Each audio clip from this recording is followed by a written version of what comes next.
Det er meget vigtigt, hvordan at du fodrer din klimagris. Når det er, at de bliver fravænnet, så er de jo vant til at ligge ved solen, hvor det er, at hun kalder på dem, og de får mælk rigtig mange gange hver dag. Efter fravænding, så ligger de op under overdækningen, og derfor skal vi ud. Det er dig, der skal ud og aktivere de her grise, så vi er sikre på, at de får noget at spise.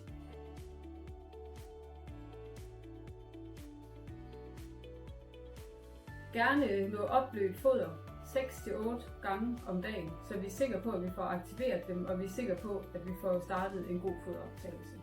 Vi skal faktisk allerede inden ved solen begynde at have tørfoder, allerede fra måske dag 7 eller 10 eller noget, sådan så at vi får noget tørfoder i dem tidligt.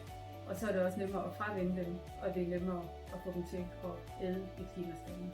Når det er den første blanding, som vi bruger til dem, er det en god idé, at de kan genkende smag og lugt fra det foder, som de egentlig har fået i klimastallen.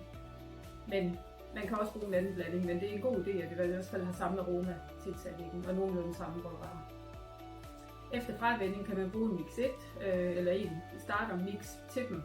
Den første blanding, som grisene fravændes på, må gerne være lavt i protein.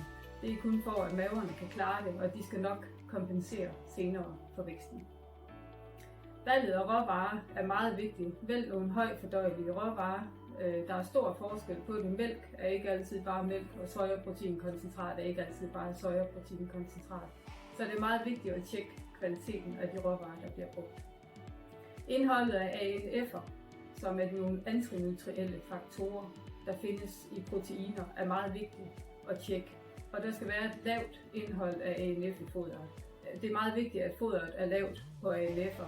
Hvis det er, at der er for højt ANF, jamen, så kan det gå ind og gøre, at de ikke gider at æde ret meget foder. Og det vil så gøre, at de får en lav daglig tilvækst.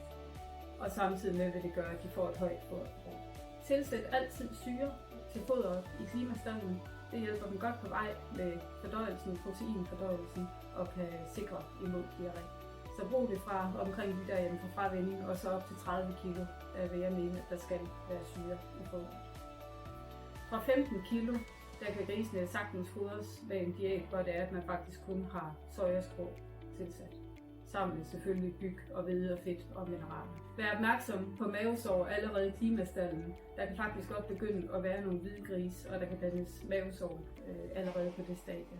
Så hold øje med formalningsgraden, og hold øje med, at der stadigvæk er lidt fiber i foderet til klimagrisen. Formalningsgraden bør kontrolleres hyppigt.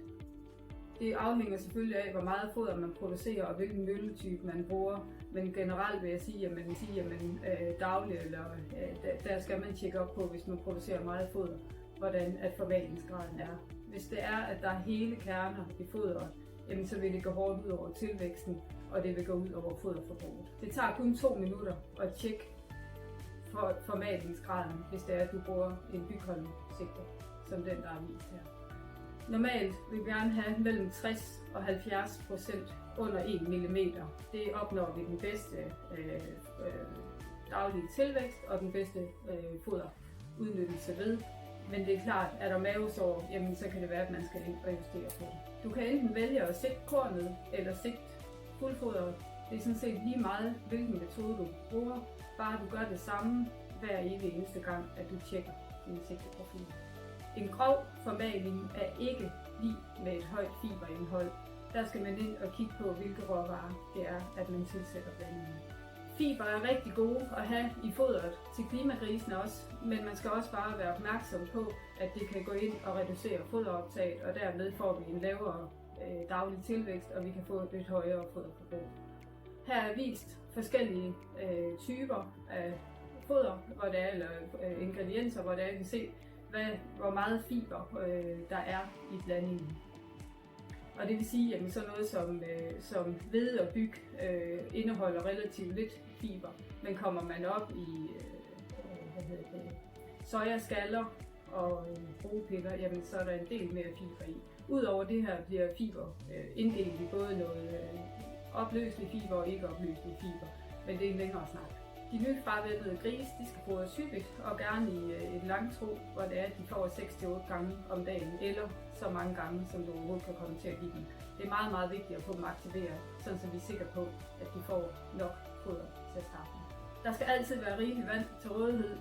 Vand er meget, meget vigtigt. Hvis det er, at de ikke får vand nok, jamen så spiser de heller ikke nok, og så kommer de ikke til at gro nok. Så det går ud over tilvæksten, og det går ud over foderforbruget, hvis det er, at foderoptagelsen ikke er høj nok. Når det er, at du vælger en foderautomat, så vælg en, hvor der både er foder og vand i samtidig.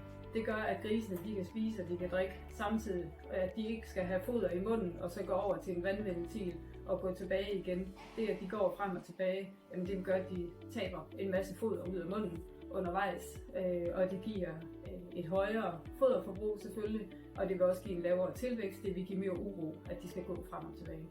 Så vælg en foderautomat, hvor det er, at der er vand og foder i det samme, og sørg for, at der er nok foderpladser til grisen.